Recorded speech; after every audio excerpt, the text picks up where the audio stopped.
Hello, everyone. My name is Heather Hampton, and I serve as coordinator for Parent and Family Services. And I would love to welcome you today to the Tiger Talk Summer Edition. This is our first Tiger Talk for summer 2023, and we're excited to have a guest speaker with us, Mr. Tommy Miller from Parking and Transportation Services. I do want to remind everyone in the audience, please go ahead and mute your microphones. And then if you have questions, you can feel free to type those in the chat.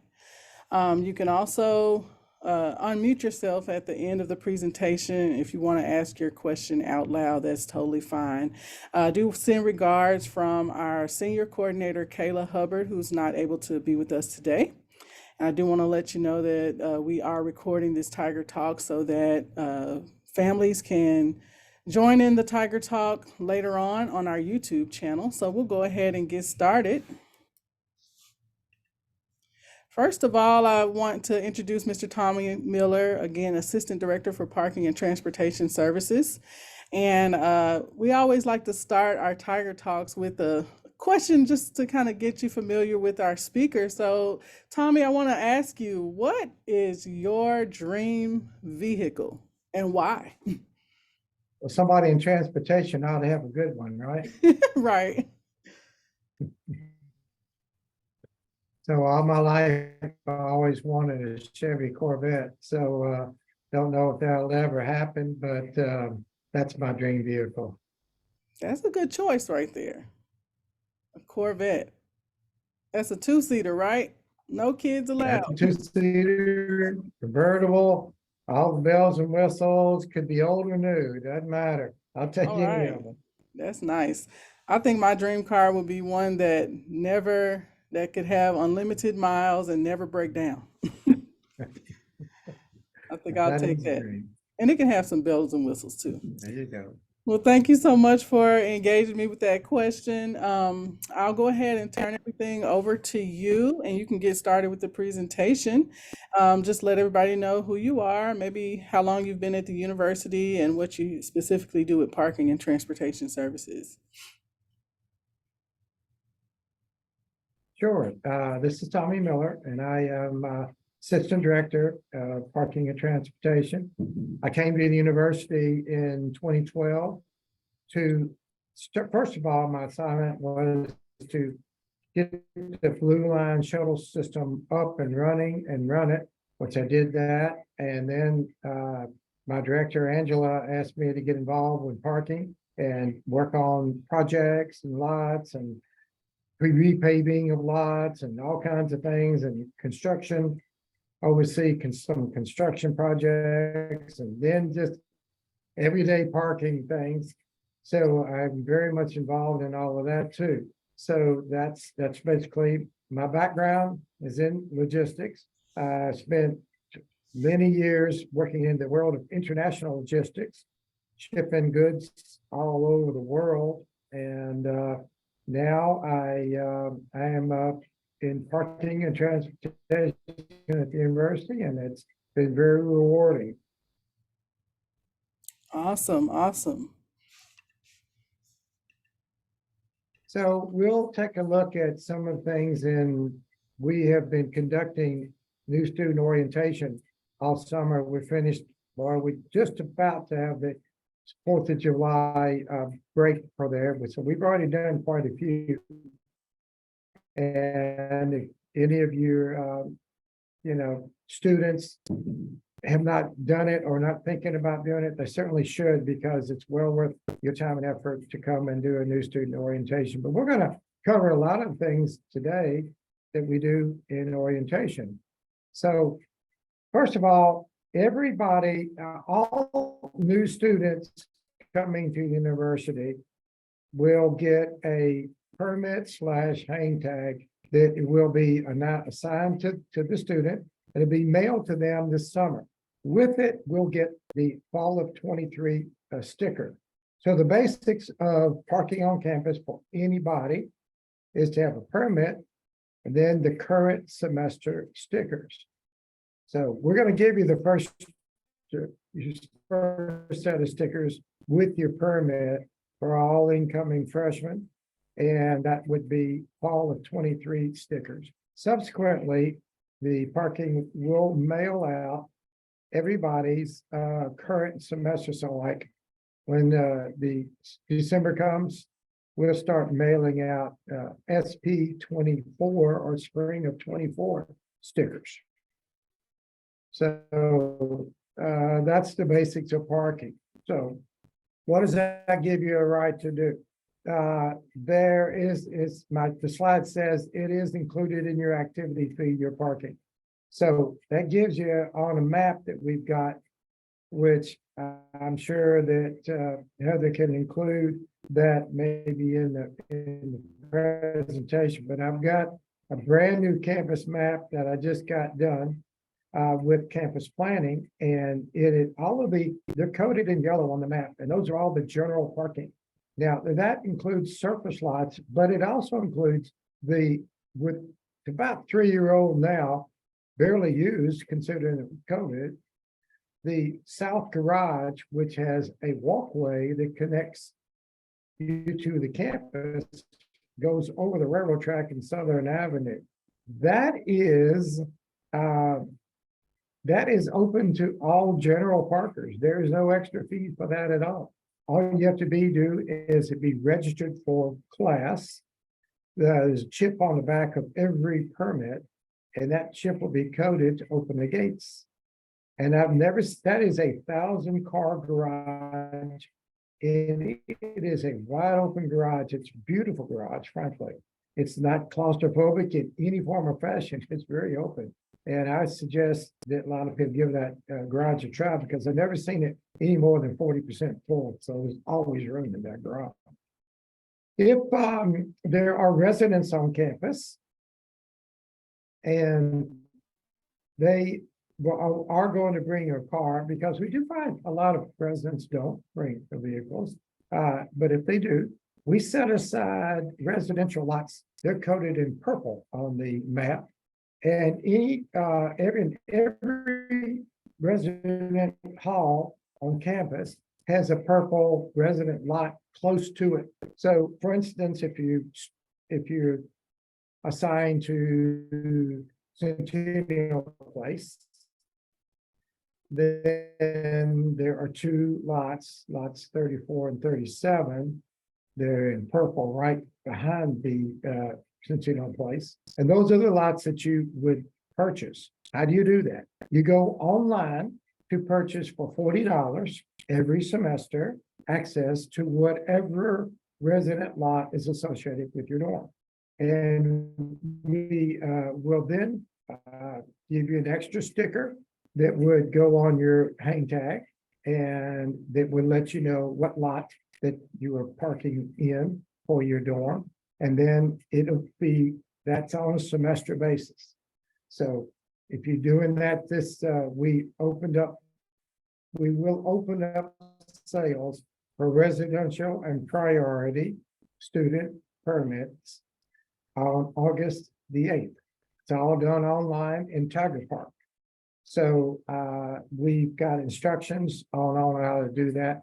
If anybody who ever wants, we've got a 3x5 card that we hand out at new student orientation. And I've got the same thing that I can attach to any emails, or Heather could even include in this presentation if she'd like. So residents, we keep that as an elective, because again, not every resident is going to bring a vehicle to campus. So we do that as an elective. It is on a semester basis. So it has to be done every semester, because again, we don't know that you're going to be back for the spring semester. So we only do them on semester basis. So the same type of privilege to a designated lot besides general. And one other thing to mention about residential is that any resident who purchases a residential lot still has access to any general yellow lot. Not like you don't have to, you can go in any general yellow lot too. But you always, that's, but we set aside the residence lots close to the dorm so that you have more convenient parking. Priority lots are the same privilege for commuter students. They are $95 a semester. And we also have an evening only access too. But which a lot of, good, part-time students or people that are here in the evenings do take advantage of that. So priorities are 95 a semester, and you would choose a blue lot if it is coded in blue on the map. What does that give you? The same privilege as a resident lot. You have a certain lot that you go. Let's just say, for example, we have a lot that has 350 spaces. We sell 350 permits. That's it. We don't oversell it. And so there's always a space in there. You don't have to fight the everyday first come, first serve folks from all around the city that are arriving for classes. And, pre-COVID, we have more than 9,000 parking spaces on campus. Pre-COVID, there were some days that we would have 9,000 spaces full. I know that, it may sound like a lot, and you don't really realize it. That's faculty, staff, and students, and that's a lot of people. So that's why a lot of students like a priority. And I always tell people at new student orientation, if you do choose to go to priority, I find very few students ever go back to general. They love it. And I can tell you that 95 a semester, I also do presentations to transfer students. And transfer students, when I tell them it's 95 semester for a gated lot, 24/7 access, they say, oh my gosh, I just paid $250 at X university I just came from for the exact same privilege. So, and that's a sister institutions around us. That is not in California or some Big Ten school or whatever. It's our sister institutions that have those kinds of rates. So why do we do that? We try to keep it affordable. So if you want it, it's available to you. So that's pretty much priority right there. Again, that goes on sale for fall on August the 8th. We also have accessible lots all over campus. They're coded in red on our map. And we ask that you just register with the parking. And also, I would also suggest that anybody who is asking to be registering with us for accessible,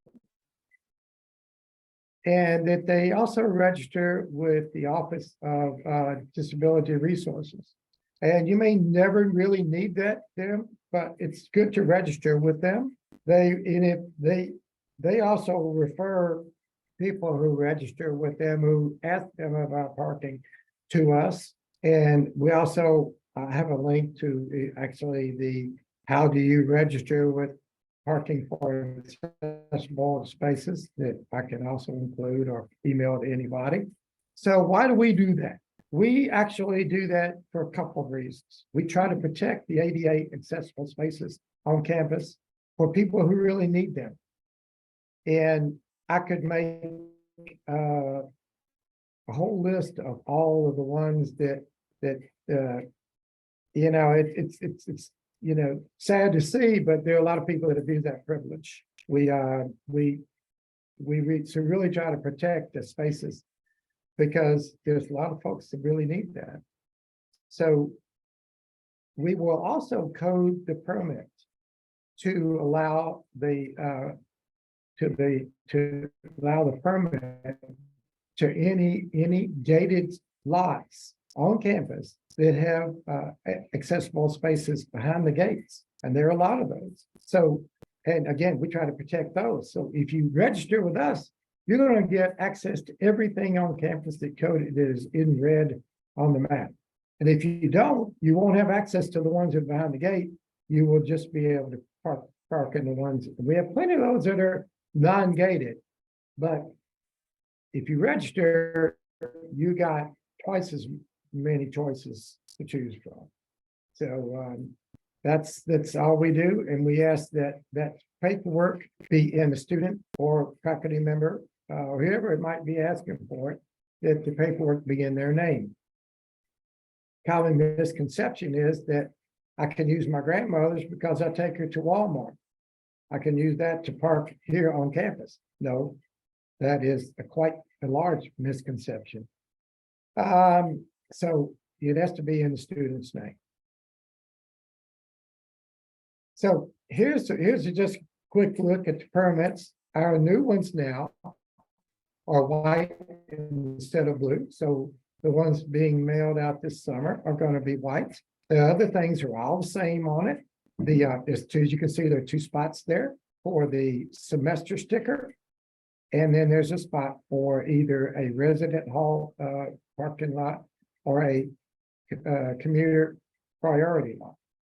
Or it could be the accessible sticker that can go there. If you register with us, we put accessible right there. And they can see there's an, again, we're mail, we can go on out, we're perfect. As you can see, as we talked about before, we will be mailing those out this summer. And, it's, we always tell everybody that the mail is the mail. We download everybody, whether it be brand new students or it be a student that's been here for 4 years, and we're going to mail the stickers to them. It is very important to keep that address current with the registrar's office, because certainly as students move on in their career, they might move to apartment, they might do things, but the address which is on record, whether it would be when they originally start, and if they don't ever change it with the registrar, that's the one that we're going to download and mail it to. So the other thing is, we do not know if those stickers got delivered by the mail. We have no way of knowing that. We mail them, we make a record that it got mailed, and then if it gets there, great. And we do get students who say, well, I never got it. Well, we don't know that. So if you don't ever get it, and it's coming up close to a week before class, come see us by all means. It got lost. Most of the time it's not generally going to appear. Now, there is a semester cutoff for mailings. So if students do register late, if like within a week of the first class starting, there's not time to mail it to you. So in those cases, students will have to come to Parking and Transportation Services located in the lower level of the Zach Curlin parking garage and pick one up, and we'll give you one.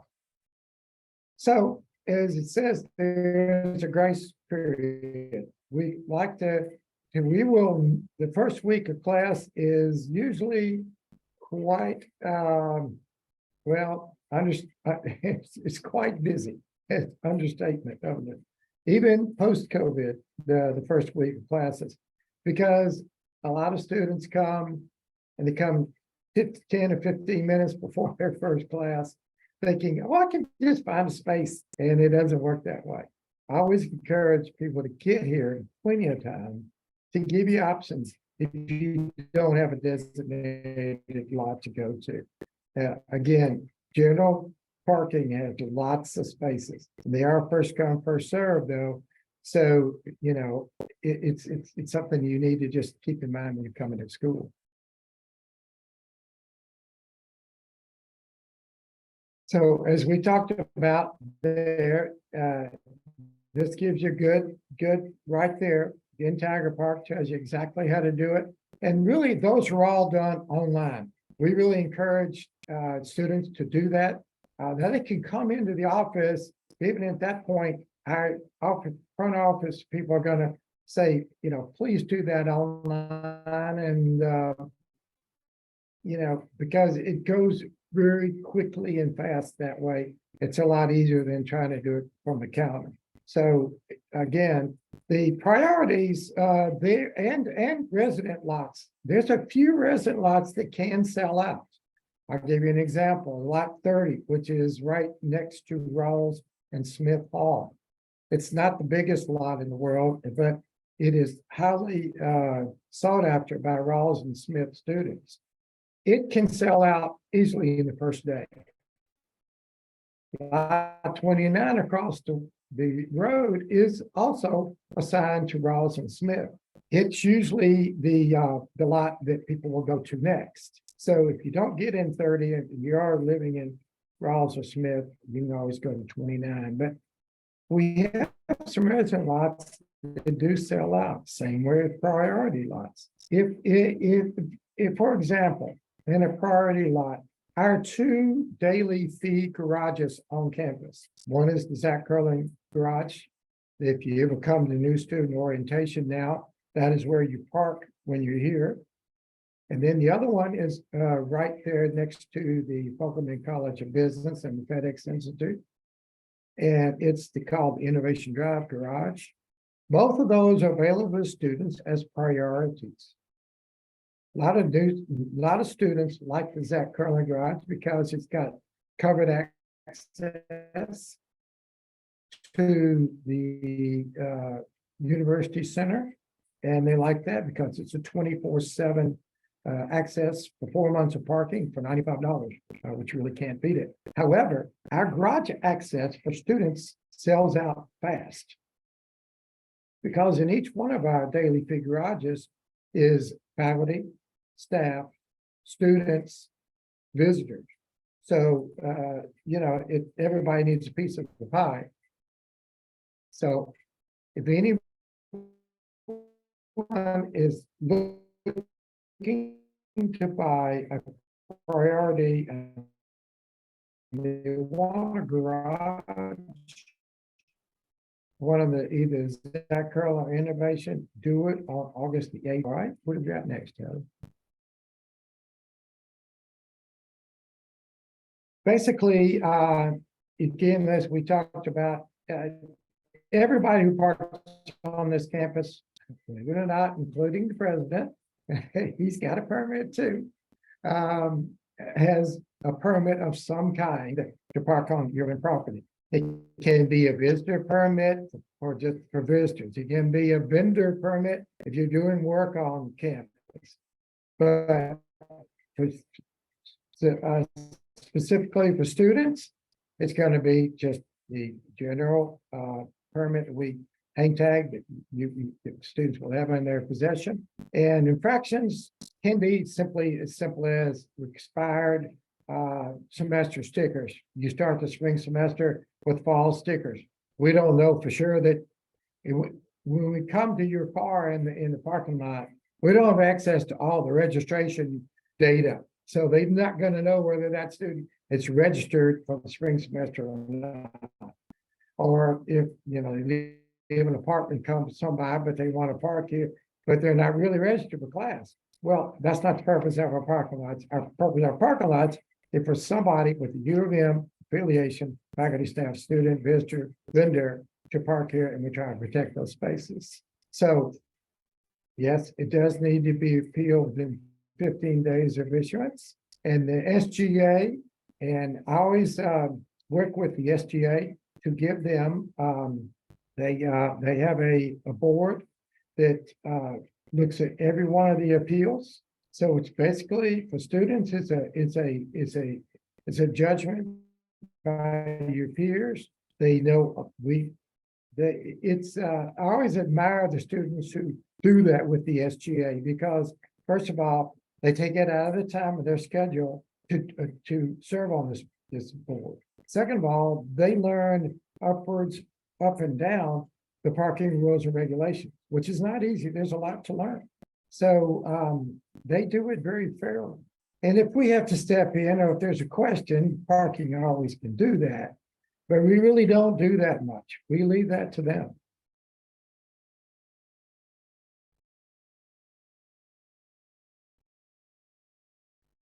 Again, we have the shuttle system on campus. It's called the Blue Line, and we have a very, Translope mobile app, which will track the buses using a real GPS system. And you can click on any stop, it'll give you accurate predictions. And we do run 7 to 5 p.m. Monday through Thursday. And then we run 7 to 11, run 7 to 11 Monday through Thursday and 7 to 5 on Fridays. We do not run on Saturdays and Sundays. So that includes on Thursday, we have Target Route, which will pop up on the app at 2 p.m. And it's a one pickup Target. So you want to catch it, it goes by all the residence halls. It does not call South Hall, and the reason it doesn't is that the buses really can't get up and down that street because there's always something blocking it. So we don't go to South Hall anymore, but South Hall residents are welcome to come to main campus across the railroad track and catch the bus with us. They like to. So at 2 o'clock, we pick up students going to Target, drop them off, and at 4 o'clock, we come back and get them. But that red Target route will pop up on the app. So on Friday at 2 p.m., the Kroger Papa Plaza route will pop up. It's purple, and it is a constant running route. So you can catch that. Just look at the app, let's see where the Kroger bus is, and you can catch it at 2 p.m., 3 p.m., 4 p.m., whatever. You just have to catch the last bus back from Kroger at 4:45, or you'll be carrying your groceries home with you, and you don't want to do that. So we try to make, we've done that particular routes for years now. And what precipitated that was there are a lot of students come to school, again, without a vehicle. And while there are great meal plans, everybody wants to have snacks in their dorm room. So we provide wheels for the students who don't have it.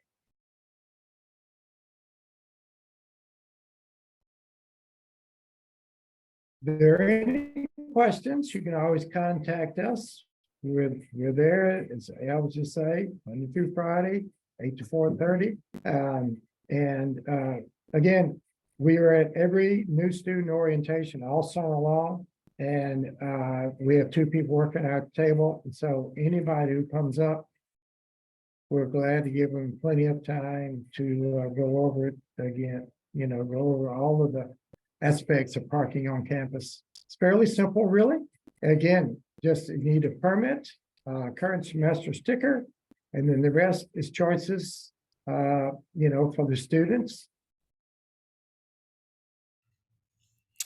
All right. Thank you so much, Tommy, for all this great information. I hope that parents and family members have found this helpful. Please mark your calendars if you're interested in purchasing a priority permit or a residential permit for your student. Again, those go on sale August 8th, correct? August 8th Correct. online. Your student will need to go online in their My Memphis portal and access the Tiger Park system to do that. That's great information. So definitely mark your calendars. If you have questions right now, please feel free to put them in the chat. And if not, you can reach out to parking services or catch them when they're at the new student orientation, and they'll be happy to answer any questions you have. Or you can reach out to Parent and Family Services and we'll get you in touch with them as well. I have a couple of announcements here. Well, one in particular is our Parent and Family Weekend. Parent and Family Weekend is September 29th through October 1st, and we are encouraging all families to register for it. It's just a really awesome time for you to come to campus, spend time with your student, connect with the U of M, and experience what life is like as a Tiger. It's a 3-day fun-filled, family-friendly U of M tradition that we look forward to each year, and registration is open. We do have some discounted rates, so go to the Parent and Family website and click those rates so that you can go ahead and register using the early bird rates. Those rates will go up on August 1st, so we're looking for all families to participate in Parent and Family Weekend. Also, I want to remind everyone that this is our first Tiger Talk, but we have a couple more that we're planning in July. July 12th, we're going to talk with dining services about meal plans. And if you have specific questions that you want to ask, you want to definitely participate in that Tiger Talk. And then we also are planning a Tiger Talk tentatively set for July 19th with housing and residence life. And they're going to talk about move-in and what you can expect to see during move-in, the dates, and just tips and tricks to help you have a smooth transition for your student. Again, we thank you for attending, and we also want to encourage you, if you know someone that didn't get a chance to participate in this Tiger Talk, please invite them to our YouTube channel. They can catch this. We're going to launch the recording today at 5, but it'll also appear at any time on demand on our YouTube channel, and you can also catch any of our past Tiger Talk topics as well. Again, if you have any questions, contact us at parents@memphis.edu or visit our website, memphis.edu/UMparents. If you have parking issues or concerns, reach out to Mr. Tommy Miller at parking@memphis.edu. If no questions, then everybody can enjoy the rest of your day, and we will see you on the next Tiger Talk. Thank you so much, and thank you, Tommy. Thank you. Glad to be here.